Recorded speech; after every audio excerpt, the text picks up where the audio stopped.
हाँ, hello students, ये magnetic effect of current का लेक्चर नंबर 14 है। इसमें हम टॉर्क का डिस्कशन करेंगे। Torque on the current loop in a uniform magnetic field, यानी किसी यूनिफॉर्म मैग्नेटिक फील्ड में ये करंट कैरिंग कॉइल रखा हुआ है PQRS। ये जो हमने राइट हैंड को लाइन बनाई है, ये यूनिफॉर्म फील्ड है। इनके बीच में जो डिस्टेंस बनाई जाएगी वो इक्वल होगी, जो कि यूनिफॉर्म मैग्नेटिक फील्ड का रिप्रेजेंटेशन करती है। ठीक है ना। इसमें ये कॉइल रखा हुआ है, जो डॉटेड पोर्शन है वो आपका अंदर है बोर्ड के, और ये जो डार्क पोर्शन है ये बोर्ड के बाहर है।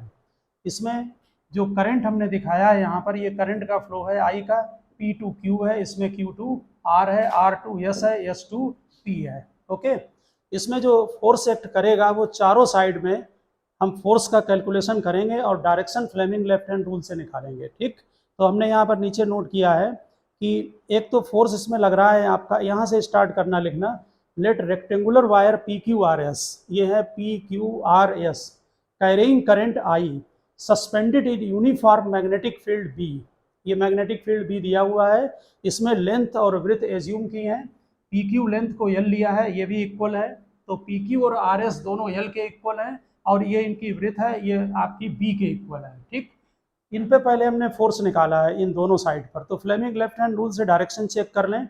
मैग्नेटिक फील्ड देखिए इधर होगा, इसमें करंट का डायरेक्शन अप है, तो फोर्स इनवर्ड लगेगा। ठीक इसी तरह से इसमें जो फोर्स आएगा वो आउटवर्ड फोर्स होगा। ये मैग्नेटिक फील्ड, ये करंट, फोर्स आउटवर्ड। ठीक। तो जो वर्टिकल साइड है PQ और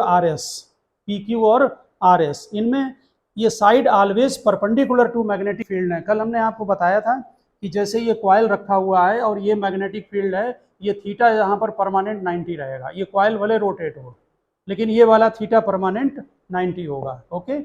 तो यहाँ पर ये दिया हुआ है always perpendicular to the magnetic field, यानी कि जो हमारा मैग्नेटिक फोर्स का फार्मूला है फोर्स ऑन मैग्नेटिक फील्ड का, BIL साइन थीटा, अल्फा लिया हमने यहाँ पर, तो अल्फा यहाँ पर 90 होगा। तो फोर्स कितना हो गया? BIL, यानी कि जो फोर्स ये एक्ट कर रहा है F1 और F2, इन दोनों का मैग्नीट्यूड BIL होगा। ठीक। अब इनको डायरेक्शन चेक किया है by Fleming left hand rule. F1 acts vertically downward, वो हमने आपको दिखा दिया अभी कि इसमें वर्टिकली डाउनवर्ड फोर्स लगेगा। ये मैग्नेटिक फील्ड, ये करंट, ये डाउनवर्ड आ रहा है। इसी तरह से F2 acts vertically upward. F1 and F2 ये डिफरेंट लाइन ऑफ एक्शन है। ठीक। ये टॉर्क क्रिएट करेंगे, they form a couple which tends to rotate the coil clockwise. ये अगर अपवर्ड से देखेंगे तो ये क्लॉकवाइज रोटेट होगा। ठीक। फिर इसके बाद ये जो दो फोर्स लग रहे हैं आपके ऊपर वाले वायर में और ये नीचे वाले में QR में, ये जो फोर्स है यहाँ पर चेक कर लें, ये अपवर्ड लगेगा F3 और ये लगेगा डाउनवर्ड, ये दोनों कैंसिल हो जाएंगे। ठीक। यहाँ पर नोट है, the force F3 and F4 are acting on side QR and SP are equal and opposite, hence cancel each other. ठीक। अब टॉर्क का कैलकुलेशन करेंगे कि कितना टॉर्क इसमें लगेगा। तो ध्यान रखना कि दो फोर्स तो ये कैंसिल हो जाएंगे, जैसा कि कल बताया था। इसमें ये रेक्टेंगुलर कॉइल है, इसमें फोर्स अपवर्ड, इसमें डाउनवर्ड, ये ऐसे यहाँ पर कैंसिल हो जाएंगे। ये कोई टॉर्क नहीं बनाएंगे, ये बनाएंगे टॉर्क ये। ठीक। अब यहाँ पर हमें, जब हम टॉर्क का कैलकुलेशन करते हैं तो हमें परपेंडिकुलर डिस्टेंस को निकालना पड़ता है। तो ये फोर्स जैसे लग रहा है आपका इनसाइड, ये आउटसाइड, तो इनके बीच की ये परपेंडिकुलर डिस्टेंस है। ये थोड़ा टिपिकल है, इसको आप जो है 3D का फिगर है, यहाँ पर इसका ये क्रॉस सेक्शन लिया गया है और कॉइल का ये क्रॉस सेक्शन दिखाया है, ये मैग्नेटिक फील्ड दिखा रखा है, और कॉइल का नॉर्मल यहाँ लेते हैं, नॉर्मल का मैग्नेटिक फील्ड के साथ एंगल लेते हैं। ठीक है ना। किसी किसी बुक में कॉइल के प्लेन से भी लिया गया है। ठीक है। फिर उसको 90 माइनस करना पड़ता है डेरिवेशन में, तो हमने डायरेक्ट यहाँ पर नॉर्मल से ही आप एंगल ध्यान रखें। ठीक। दूसरी बात, हमारा ये जो मैग्नेटिक फील्ड है, जो हमने ब्लैक कलर से ये दिखा रखा है, ये मैग्नेटिक फील्ड है, और ये नॉर्मल की लाइन है जो कि एक्सिस के अलॉन्ग है, ये थीटा एंगल बना रही है मैग्नेटिक फील्ड के साथ। ठीक। ये लाइन हमारी हॉरिजेंटल है, ये लाइन हमारी वर्टिकल है, ये दोनों लाइन 90 डिग्री पर है। ठीक इसी तरह से ये जो लाइन हमने बनाई है B लेंथ की, जो वहाँ पर QR है, ये और ये लाइन 90 पर है।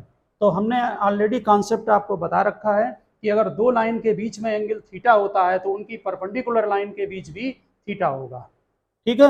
और आप भी मेथड से, दूसरे मेथड से भी निकाल सकते हैं।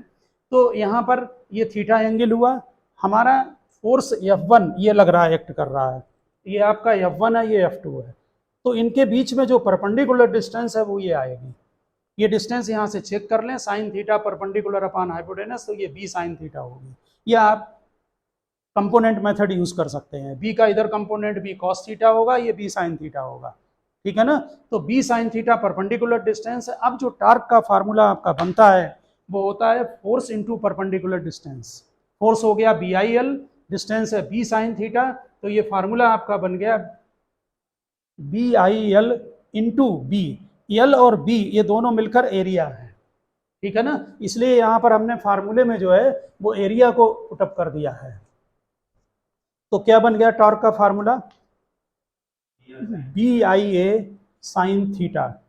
अगर इसमें एक और बात ध्यान रखें कि मैग्नेटिक फोर्स जो लगता है उसमें जैसे आपने मान लीजिए एक बार बाइंडिंग की, ठीक है, तो जितना टॉर्क लगेगा अगर आप डबल बाइंडिंग कर देंगे तो टॉर्क डबल हो जाएगा।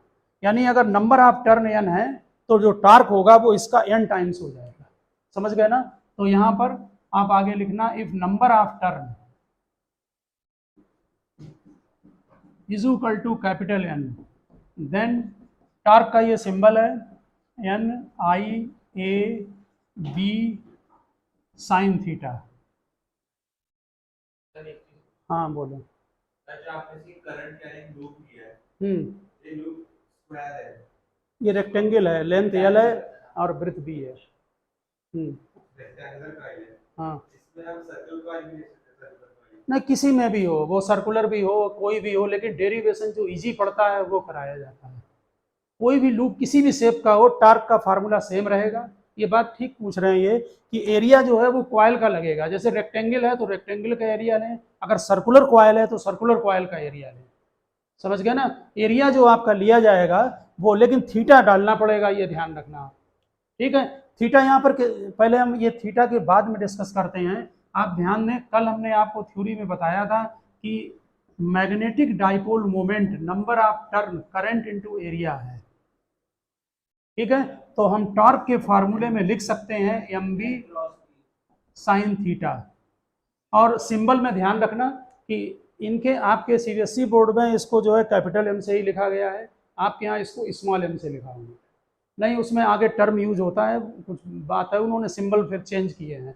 वो पोल स्ट्रेंथ हमने कल, ये कैपिटल एम है मैग्नेटिक डाइपोल मोमेंट, ठीक है ना, कल बताया था ना, वीडियो देख कर आना। तो यहाँ पर कैपिटल एम हमने कल बहुत उसमें वीडियो में भी कल आपको जब बताया था तो बहुत डिस्कस किया था मैग्नेटिक डाइपोल मोमेंट। इसका derivation current carrying circular coil से निकालते हैं। अब यहाँ पर हम चेक करा रहे हैं दोनों। यहाँ पर देखिए, अगर कोई परमानेंट मैग्नेट है, ये कल हमने उसमें बताया है वीडियो में, इसकी लेंथ 12 है, इसमें जो मैग्नेटिक डाइपोल मोमेंट होता है वो स्मॉल m इंटू 12 होता है, ठीक। 12 इसकी लेंथ होती है। आप ठीक से इस चीज़ को समझ लें अभी, क्योंकि इसके आगे इसका यूज होगा। ये magnetic field north to south होता है, अंदर होता है, साउथ टू नॉर्थ होता है, ठीक है। ये पोल स्ट्रेंथ है, हम इसके बारे में डिस्कशन परमानेंट मैग्नेट में ही होगा, ठीक। लेंथ इसकी 12 है, इन दोनों को मल्टीप्लिकेशन करें तो ये मैग्नेटिक डाइपोल बनता है मोमेंट का फार्मूला, ये परमानेंट मैग्नेट के लिए, ठीक। जब कोई करंट कैरिंग लूप होता है, क्यों कंपेयर करते हैं उसका रीजन समझने की कोशिश करें, नहीं बाद में पूछना, 1 मिनट। ये करंट कैरिंग कॉइल है, इसमें यहाँ पर ध्यान दें, हमारी तरफ से ये वाला पोर्शन अपवर्ड है और ये डाउनवर्ड है, ठीक। तो अगर हम इधर से देख रहे हैं तो ये ऐसे करंट फ्लो हो रही है, ये वाला जो डॉटेड पोर्शन है ये वो बोर्ड के अंदर है और ये बाहर है, ठीक। तो ये ऐसे बाहर है, ऐसे, ठीक। अब हम करंट का डायरेक्शन बना रहे हैं, ये तो इधर से बताएं ये क्लॉक है कि एंटी क्लॉक है, ये करंट का डायरेक्शन है, ये ऐसे, ये पोर्शन अपवर्ड है बोर्ड के, तो ऐसे है मेरी तरफ से एंटी क्लॉक, ठीक है ना। एंटी क्लॉक का मतलब है कि ये नॉर्थ बनेगा और ये साउथ बनेगा। इसको फिर हम रिपीट कर रहे हैं, कल हमने उसमें बताया था, ठीक। ये एक तरह से ये भी मैग्नेट बन गया, क्योंकि जैसे इसमें एक तरफ नॉर्थ है एक तरफ साउथ है, वैसे ये भी मैग्नेट हो गया। एक ही कॉइल है, बहुत डिस्कशन हुआ है इस पर, आप भूल जाते हैं, यही कॉइल है, इसमें एक तरफ नॉर्थ है एक तरफ साउथ है, ये भी मैग्नेट का काम करेगा। समझ गए ना। यहाँ पर जो मैग्नेटिक डाइपोल मोमेंट निकाला जाएगा उसका जो फार्मूला है वो number of turn current into area है। एरिया जो है वो जो भी दिया हो, आपका रेक्टेंगुलर हो सर्कुलर हो, वो एरिया यूज करें। करंट इसमें होगी और एन इसमें capital N number of turn है। समझ गए ना बात। दूसरी बात ध्यान रखना, magnetic dipole moment vector quantity है। ठीक, मैग्नेटिक डाइपोल मोमेंट वेक्टर है और इसमें जो आप वेक्टर लगाएंगे वो एरिया पर लगाएंगे। एरिया का डायरेक्शन जो होता है, यहाँ पर लेंथ एल पर लगाते हैं। अगर यहाँ पर वेक्टर ले रहे हैं तो ध्यान दें, magnetic dipole moment vector quantity है। इसका जो डायरेक्शन होता है, आप धीरे धीरे लिखते रहें, इसका जो डायरेक्शन होता है वो मैग्नेटिक फील्ड का डायरेक्शन होता है। वहां अलग है इलेक्ट्रोस्टेट में, ध्यान रखना। यहाँ डायरेक्शन किधर होगा, मैग्नेटिक फील्ड का। तो इसमें किधर, बाहर किधर होगा, नॉर्थ टू साउथ, और अंदर किधर होगा, साउथ टू नॉर्थ होता है। समझ में आ गई बात, वेक्टर क्वांटिटी है। ठीक, दूसरी चीज, जैसे ये क्वाइल है, इसका डायरेक्शन किधर होगा, एरिया का डायरेक्शन होगा। समझ गए ना। अब जरा हमारी बात को ठीक से यहाँ पर समझें जरा। देखिए इधर, मान लीजिए ये करंट कैरिंग क्वाइल है और ऊपर से देखने में इसमें करंट एंटी क्लॉक है, तो ये क्या बनेगा, नॉर्थ, और नीचे साउथ। ये इसका एरिया हुआ प्लेन, इसका डायरेक्शन ये होगा अपवर्ड। एरिया का डायरेक्शन प्लेन के अपवर्ड होता है। ठीक, अब जरा चेक करें मैग्नेटिक डाइपोल मोमेंट का डायरेक्शन। हमने क्या बताया, इसका डायरेक्शन किधर होता है, मैग्नेटिक फील्ड का डायरेक्शन होता है। ये नॉर्थ बन रहा है, लाइनें नॉर्थ से बाहर निकलती हैं ऐसे आगे साउथ पर। ठीक, तो डाइपोल मोमेंट का डायरेक्शन किधर होगा, अपवर्ड होगा, अपवर्ड। समझ गए ना। क्लॉकवाइज अगर हो जाएगा, हम पलट दें, करंट का डायरेक्शन क्लॉक कर दो तो साउथ हो गया, तो मैग्नेटिक डाइपोल मोमेंट का डायरेक्शन किधर होगा, इनवर्ड होगा। इसका मतलब हम जो एंगल देखेंगे वो हम नॉर्मल से चेक करते हैं, इसीलिए यहाँ पर मैग्नेटिक फील्ड ये है। आपने देखा होगा जो हमने फार्मूले में थीटा लिया गया है, ये थीटा, पहले इसको क्रॉस प्रोडक्ट में लिखते हैं तो और समझ में आ जाएगा। देखिए, torque tau is equal to M cross B, cross product form. ठीक, क्रॉस प्रोडक्ट में साइन थीटा आता है, इसलिए यहाँ पर ये एम बी साइन थीटा लिखा गया है। आप समझ गए होंगे ना बात। ठीक, इसको ओपन करें तो ये एम बी साइन थीटा आ जाएगा। अब थीटा चेक करो, theta is the angle between magnetic dipole moment and magnetic field. ठीक, अब आप लोग बताएंगे कि थीटा यहाँ पर कितना होगा। हम बोल रहे हैं यहाँ देखिए, मान लो इसमें करंट इधर फ्लो हो रही है, ठीक है, और मैग्नेटिक फील्ड का डायरेक्शन ये है, कितना है थीटा, थीटा यहाँ पर 90 है, क्योंकि डाइपोल मोमेंट का डायरेक्शन अपवर्ड होता है और मैग्नेटिक फील्ड प्लेन में है, तो थीटा कितना होगा, 90 होगा। इस समय इसमें मैक्सिमम टार्क लगेगा, थीटा 90 डालेंगे, जब मैग्नेटिक फील्ड भी अपवर्ड है और डाइपोल करंट ऐसे फ्लो होगी, प्लेन ये है लेकिन डाइपोल मोमेंट ये है। ये बहुत काम आएगा कॉन्सेप्चुअल क्वेश्चन में, ध्यान रखना, ठीक है ना। डाइपोल मोमेंट का direction perpendicular to the surface, okay. तो डाइपोल मोमेंट अपवर्ड है और मैग्नेटिक फील्ड भी इधर है, तो थीटा 0 होगा। इसका मतलब कि डाइपोल मोमेंट का डायरेक्शन और प्लेन का डायरेक्शन परपेंडिकुलर होते हैं कॉइल के। ये कॉइल का प्लेन है और ये परपेंडिकुलर होगा, समझ गए ना। तो थीटा यहाँ पर क्या है, theta is the angle between dipole moment and magnetic field है। समझ गए ना बात अच्छी तरह से। और हमने आपको डाइपोल मोमेंट बता दिया, ध्यान रखना ये 2 फार्मूले हैं, परमानेंट में ये आएगा फार्मूला। ये आपका करंट कैरिंग कॉइल के लिए लगाते हैं, वेक्टर क्वांटिटी है डाइपोल मोमेंट और इसका डायरेक्शन मैग्नेटिक फील्ड का डायरेक्शन होता है। नोट कर लिया है पूरा, ठीक है ना। इसका डायरेक्शन नहीं किया अभी, जल्दी करें। इसका डायरेक्शन मैग्नेटिक फील्ड का डायरेक्शन होता है, समझ गए होंगे ना। वो ले लिया करो, स्नैप ले लो, व्हाट्सएप पे डाल दो, ले लो। अच्छा ठीक, ओके। आप जरा यहाँ फॉर्म चेक करें, इस पर पॉइंट जरा। अभिजीत, डायरेक्शन किधर होता है मैग्नेटिक डाइपोल मोमेंट का,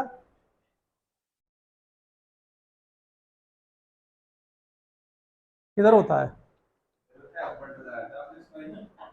मैग्नेटिक फील्ड के डायरेक्शन में, या कहें कि perpendicular to the plane of paper या करंट कैरिंग कॉइल, उसके परपेंडिकुलर। ठीक, यहाँ पर जरा ध्यान दें, मान लीजिए आपका ये कोई करंट कैरिंग कॉइल है, इसमें ये करंट फ्लो हो रही है, आप डॉटेड का मतलब जानते हैं, ठीक, और ये मैग्नेटिक फील्ड है बी। इस समय चेक करके बताओ थीटा कितना है।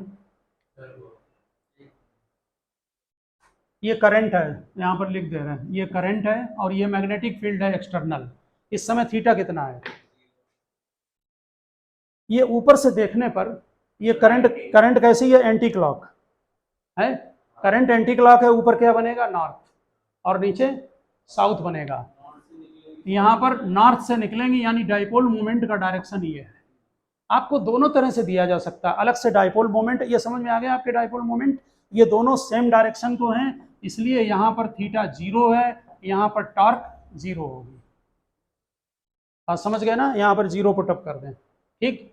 दूसरी बात, जब यहाँ पर टॉर्क 0 है, यही बात ध्यान रखना परमानेंट मैग्नेट के लिए भी, यहाँ पर अगर कॉइल की जगह परमानेंट मैग्नेट होगा तो ये नॉर्थ होगा, ये साउथ होगा, इधर डाइपोल मोमेंट आ गई। सेम है, लेकिन वो कॉइल है, ये परमानेंट मैग्नेट है। दूसरी बात, टॉर्क 0 है, इस पर नेट फोर्स कितना लगता है? यहाँ कॉइल का डेरिवेशन किया था, इसमें नेट फोर्स कितना है? ऑब्जेक्टिव के लिए ध्यान रखना बोर्ड में, नेट फोर्स 0 क्यों? और ध्यान रखना आपने स्टेटमेंट लिखा है कि यूनिफॉर्म मैग्नेटिक फील्ड में अगर कोई करंट कैरिंग कॉइल है तो नेट फोर्स ऑलवेज 0 होगा, टॉर्क मे और मे नॉट बी 0। नहीं, किसी भी बॉडी पर न्यूटन्स लॉ को समझें, लाइन ऑफ एक्शन अलग अलग हो भले, जैसे 5 न्यूटन का फोर्स इधर है और 5 का इधर है तो नेट फोर्स 0 है। बात समझ गए ना? टॉर्क बना रहे हैं वो अलग मैटर है, लेकिन नेट फोर्स 0 है, ठीक। यहाँ नेट फोर्स 0 है, टॉर्क 0 है। ध्यान दें, ये इक्विलिब्रियम है, ठीक। यहाँ बहुत इंपॉर्टेंट क्वेश्चन पूछा जाता है बोर्ड में कि ये स्टेबल है या अनस्टेबल है। इसके लिए ध्यान रखना, हम अभी आपको नोट करा दे रहे हैं, पोटेंशियल एनर्जी, आप इसी से ध्यान कर लेना। पोटेंशियल एनर्जी का फार्मूला, आप पहले, मुझे किसी को ध्यान है इलेक्ट्रोस्टैट में पोटेंशियल एनर्जी का फार्मूला क्या था जब डाइपोल रखते हैं? आप अभी ऐसे ही समझ लेना, माइनस पी कॉस थीटा, ठीक। यहां पर ये आगे कराया जाएगा, minus M B cos theta.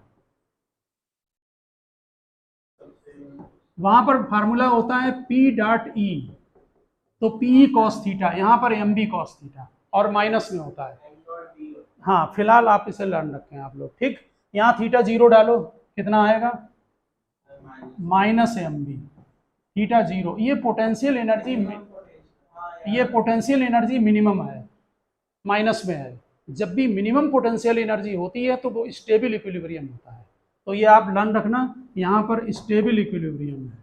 ये जहाँ भी इक्विलिब्रियम होते हैं वो इंपॉर्टेंट टॉपिक होता है, ध्यान रख, स्टेबल इक्विलिब्रियम है। आगे बात समझ में, ठीक। ये लर्न कर लेना फिलहाल, पोटेंशियल एनर्जी मिनिमम है तो स्टेबल इक्विलिब्रियम, टॉर्क 0 है इसलिए इक्विलिब्रियम है, और नेट फोर्स पहले ही 0 है, यानी कि ट्रांसलेटरी मोशन भी नहीं है और रोटेटरी मोशन भी नहीं है। समझ गए ना, दोनों इक्विलिब्रियम है यहाँ पर। दूसरा केस यहाँ दें, हाँ, अब यहाँ पर 180 डिग्री कर ले रहा है, इसी को बना ले रहे, नॉर्थ करंट, ये dipole moment upward, magnetic field downward. अब यहाँ पर थीटा क्या हो गया? 180 डिग्री। अब एक ही बात है, हमने मैग्नेटिक फील्ड को डाउनवर्ड, ये करंट ऊपर से देखो कैसी है, ये करंट है एंटी क्लॉक, नहीं क्या बोल रहे हो? अरे ये पेपर के अंदर है ना, तो फिर ऐसे रहेगी एंटी क्लॉक, ऊपर नॉर्थ बनेगा, नीचे साउथ। ये तो हमने दोनों एक ही डायग्राम बनाए हैं, ये भी एंटी क्लॉक है, ये नॉर्थ बन रहा है, दोनों नॉर्थ हैं। डाइपोल मोमेंट अपवर्ड है, मैग्नेटिक फील्ड डाउनवर्ड है, थीटा 180 है। बोलो टॉर्क कितना होगा? 0। इसमें भी 0 होगा, अभी बताएंगे बाद में। इसमें भी टॉर्क, अरे साइन 180 0 होता है, ठीक है ना। यहाँ पर जो पोटेंशियल एनर्जी आएगी, ये वाली पोटेंशियल एनर्जी, वो cos 180 माइनस 1 होता है, इसलिए प्लस एम बी आएगी, और ये पोटेंशियल एनर्जी मैक्सिमम है, इसलिए ये केस अनस्टेबल का है।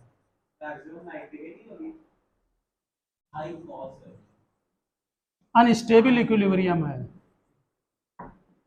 बात समझ गए? आगे बात, तो दो बातें आप लर्न रखना, इससे ध्यान रखें कि theta is the angle between dipole movement and magnetic field, और डाइपोल मूवमेंट का direction perpendicular to the surface होता है, ठीक है ना, 90 डिग्री पर। तो जब थीटा 0 होगा, 180 डिग्री होगा, तब दोनों ही केस में इक्विलिब्रियम होगा, 0 पर स्टेबल और 180 पर अनस्टेबल। ठीक, आपको करंट कैरिंग कंडक्टर भी दिया जा सकता है, और ये भी ध्यान रखना कि वो भी दे सकते हैं कहीं पर परमानेंट मैग्नेट भी दे सकते हैं, और डायरेक्ट भी दे सकते हैं डाइपोल मोमेंट और मैग्नेटिक फील्ड को। आप उन दोनों से चेक कर लें कि स्टेबल है अनस्टेबल। अगर थीटा 90 होगा तो क्या होगा, हाँ अभी बता रहे, थीटा अगर 90 होगा तो क्या होगा, साइन 91, तो मैक्सिमम टॉर्क लगेगा। कितना होगा मैक्सिमम टॉर्क, एम बी।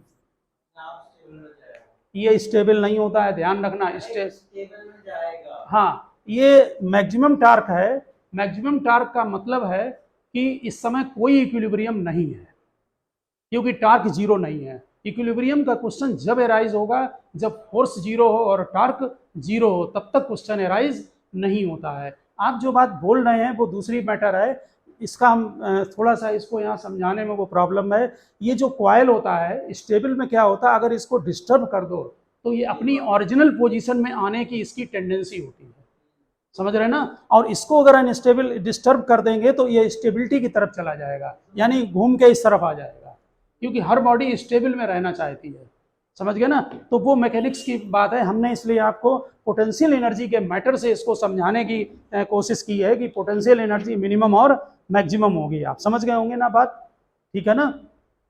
तो क्लोज कर लें, फिर नेक्स्ट में करते हैं।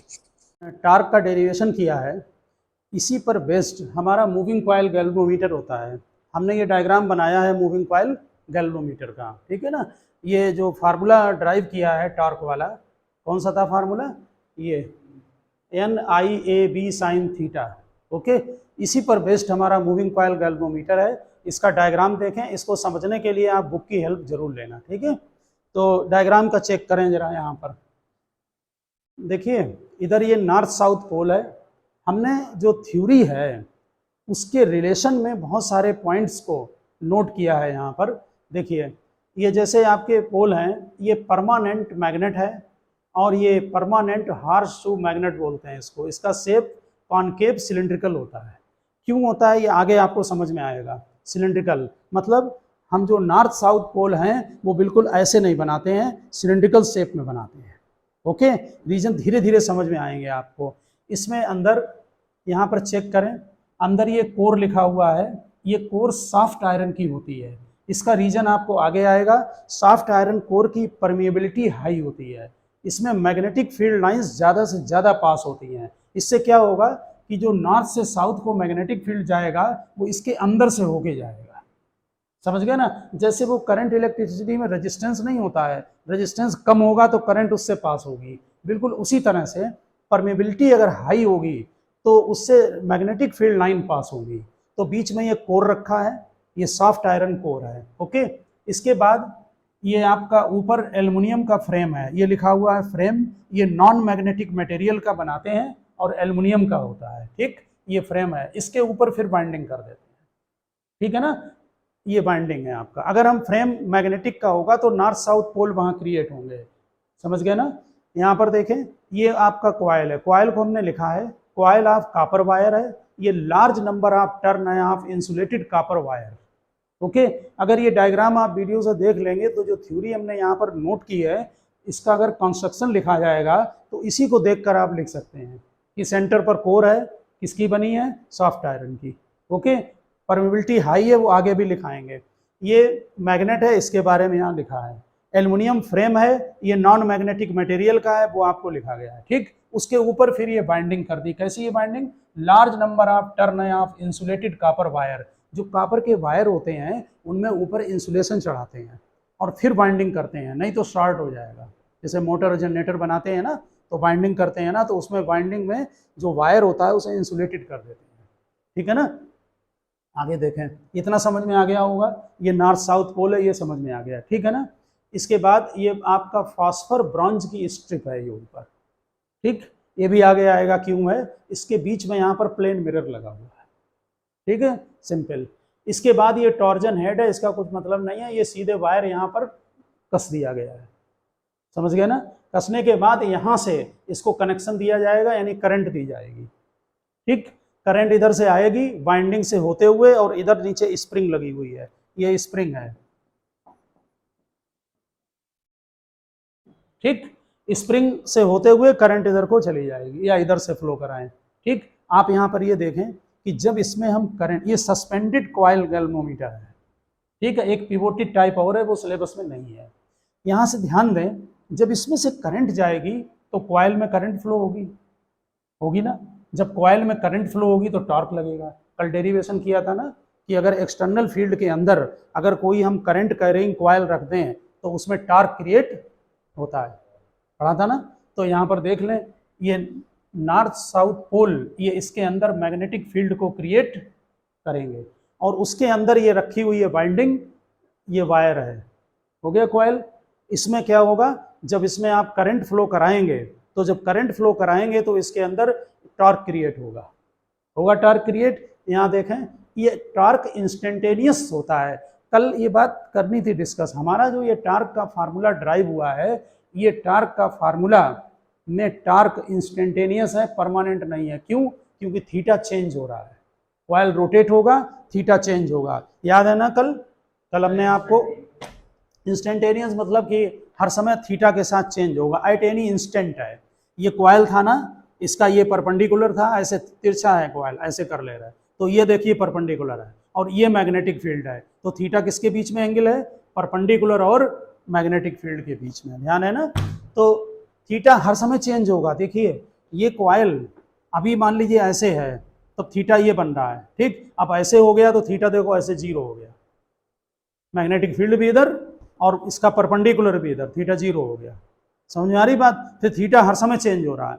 तो एक बात ध्यान दें, जब थीटा हर समय चेंज होगा तो इसका मतलब है कि टॉर्क की वैल्यू हर समय चेंज होगी, तो जर्क लगेगा। जर्क समझते हैं ना, कभी टॉर्क कम, कभी 0, कभी ज़्यादा हो रहा है, इंक्रीज हो रहा है, डिक्रीज हो रहा है, स्मूथ होना चाहिए टॉर्क।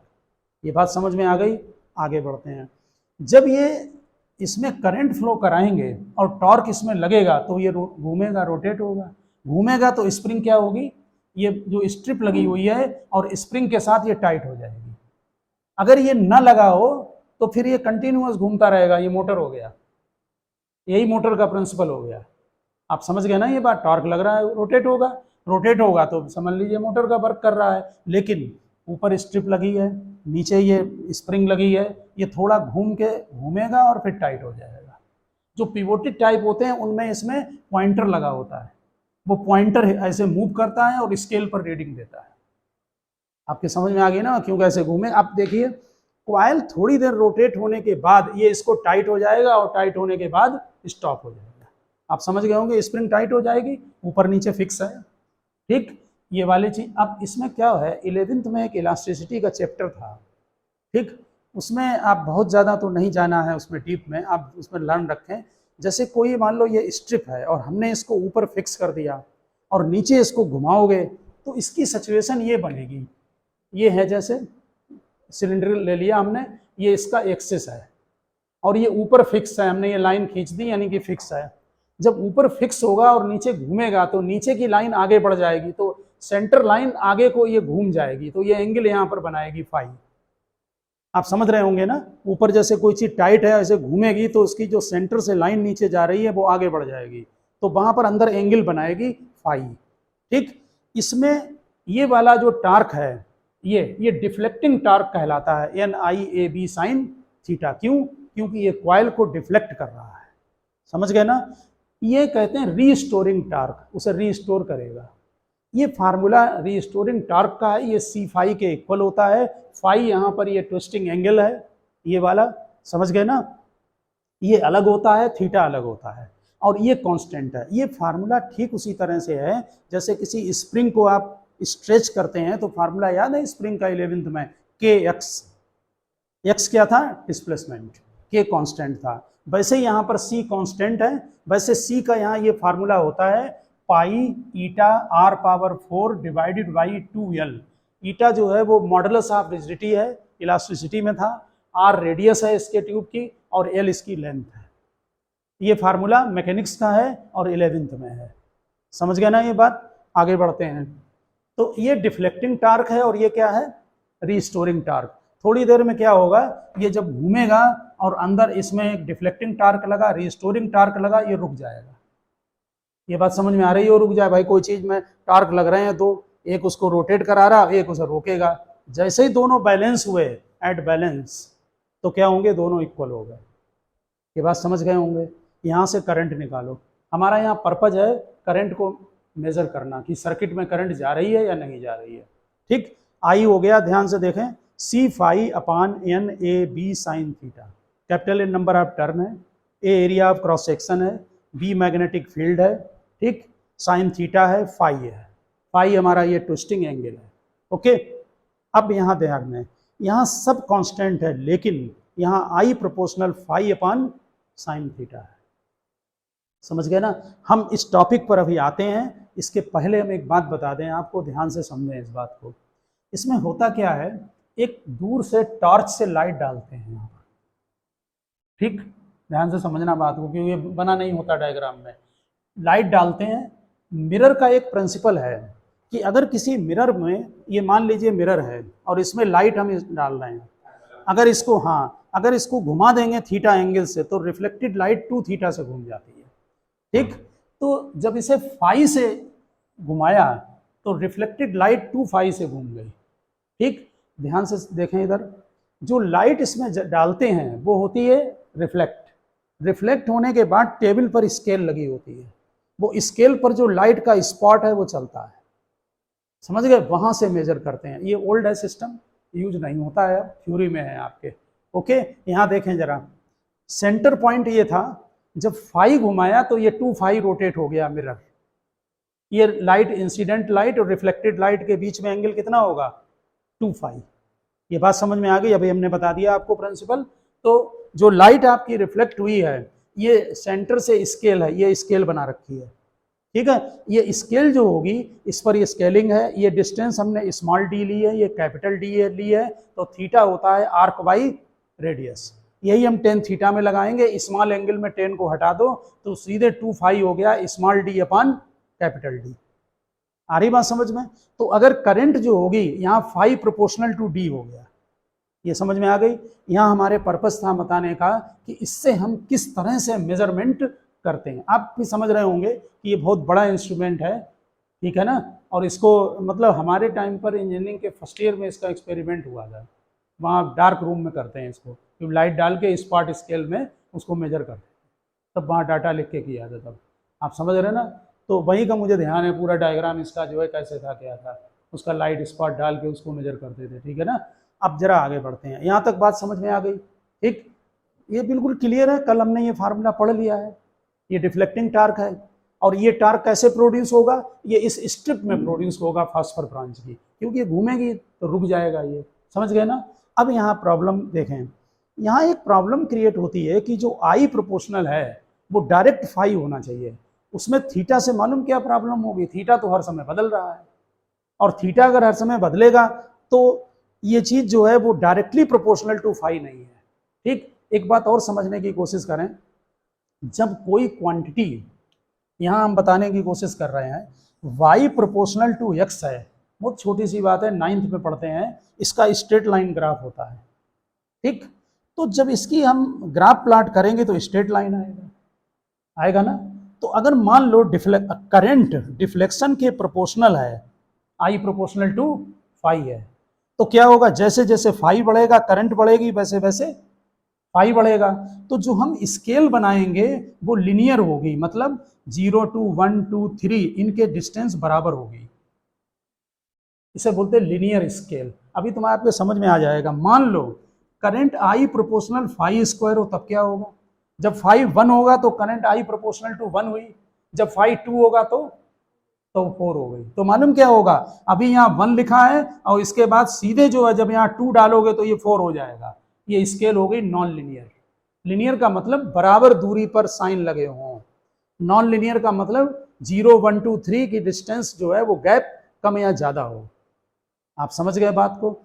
ठीक है ना।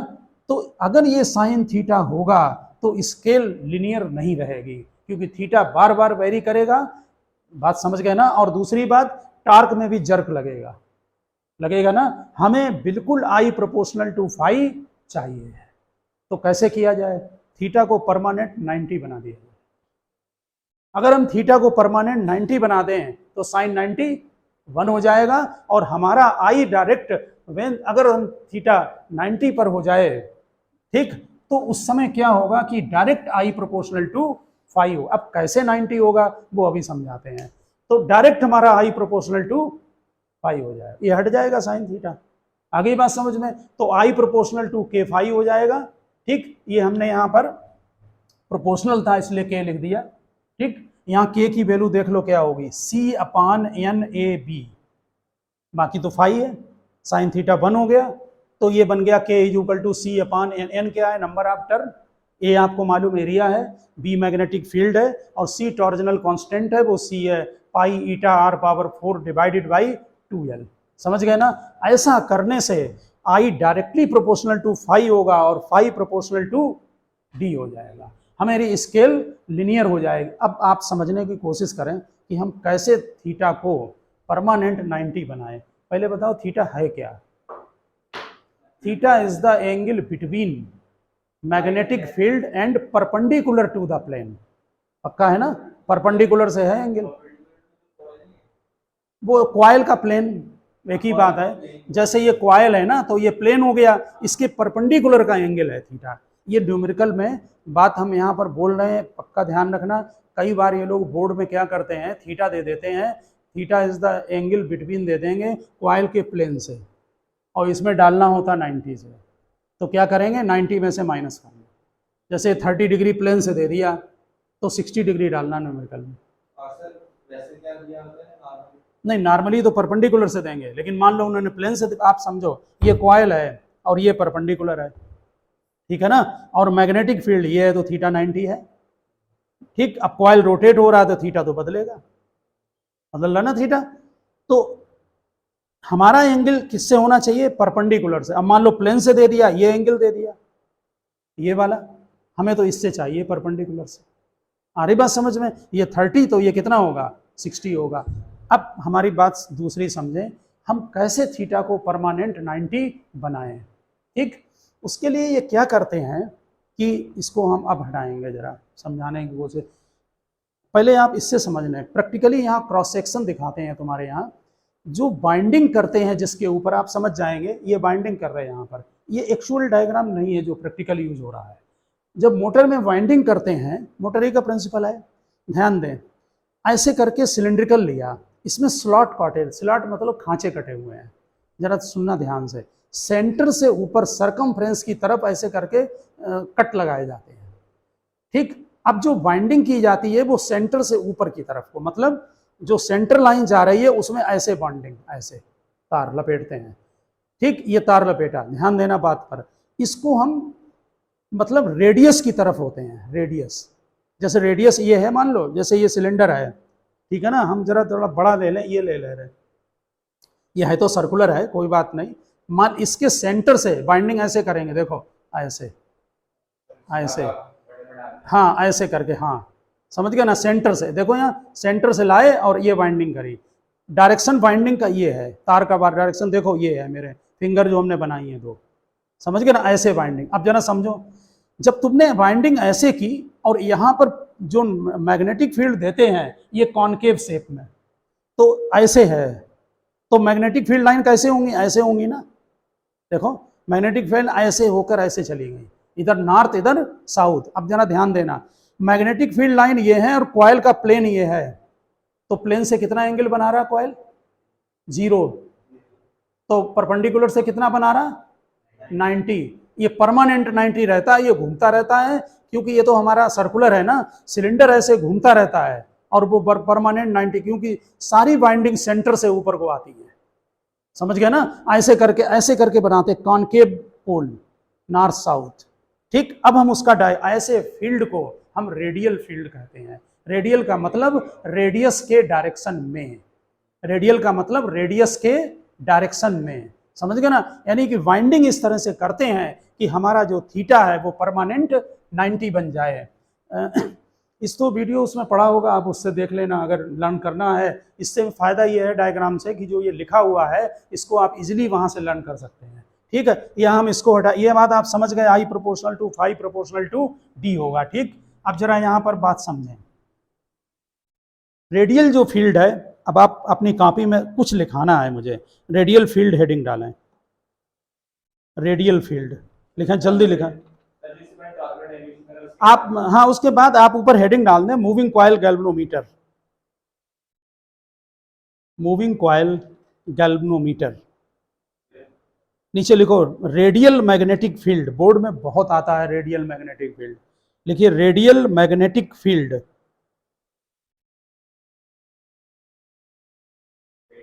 Magnetic field, it is that magnetic field, थोड़ा जल्दी लिखना, it is that magnetic field in which, it is that magnetic field in which plane of coil,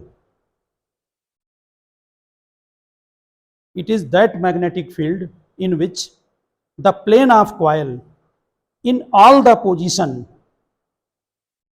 bolo, plane of coil in all the position is parallel to the direction of magnetic field, is parallel to the direction of magnetic field,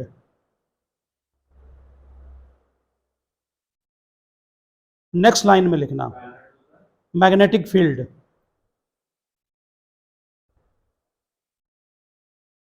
next line में लिखा है parallel to the magnetic field, ठीक है ऐसा ही, हाँ direction of magnetic field. ठीक, next line में लिखा है for radial field theta is equal to 90, for radial field theta is equal to 90, torque is equal to, board में देखें ये थीटा 90 हो गया, ये 1 हो गया, torque is equal to NIAB, torque is equal to NIAB which is maximum,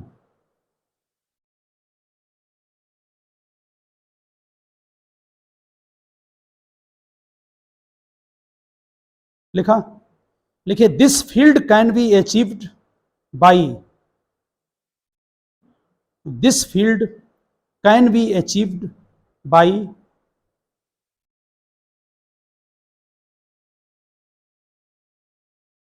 concave cylindrical pole, number 1 लिखा है concave cylindrical pole, number 2 concave cylindrical pole, ये पोल नॉर्थ बस POLE, सेकेंड पॉइंट लिखें by using soft iron core, second, हाँ by using soft iron core within the coil, coal sorry core CORE, वहां लिखा है board में soft iron core within the coil, bracket में लिख दो high permeability, soft iron core की permeability high होती है। इससे एक और बेनिफिट होता है कि हमारी जो स्केल है वो लिनियर हो जाती है अगर हम रेडियल फील्ड यूज करते हैं, ठीक है ना। यहां पर भी ये भी नोट कर दो, in radial field scale will be linear, अलग से लिख दें in radial field scale will be linear.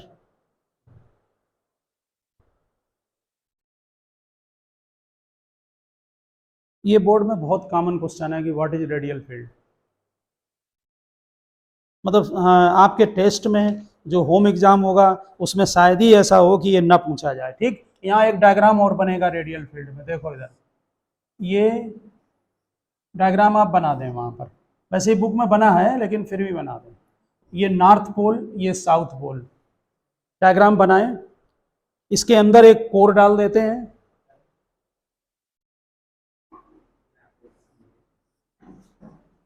Soft iron core, इससे जो लाइनें निकलती हैं वो इसमें से होकर जाती हैं, ये मैग्नेटिक फील्ड लाइंस दिखाई हमने दूसरे कलर से, ब्लैक कर रहे हैं इनको हम, ये लाइनें ऐसे होकर जाएंगी देखिए, और बाइंडिंग भी इसी डायरेक्शन में करते हैं।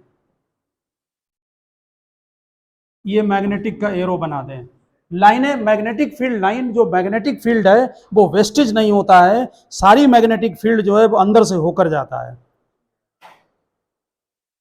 इसके नीचे यहां पर डायग्राम बनाए फटाफट, यहां नीचे लिख दें रेडियल मैग्नेटिक फील्ड। हाँ 2 लिखा है हमने, और डायग्राम बना दो।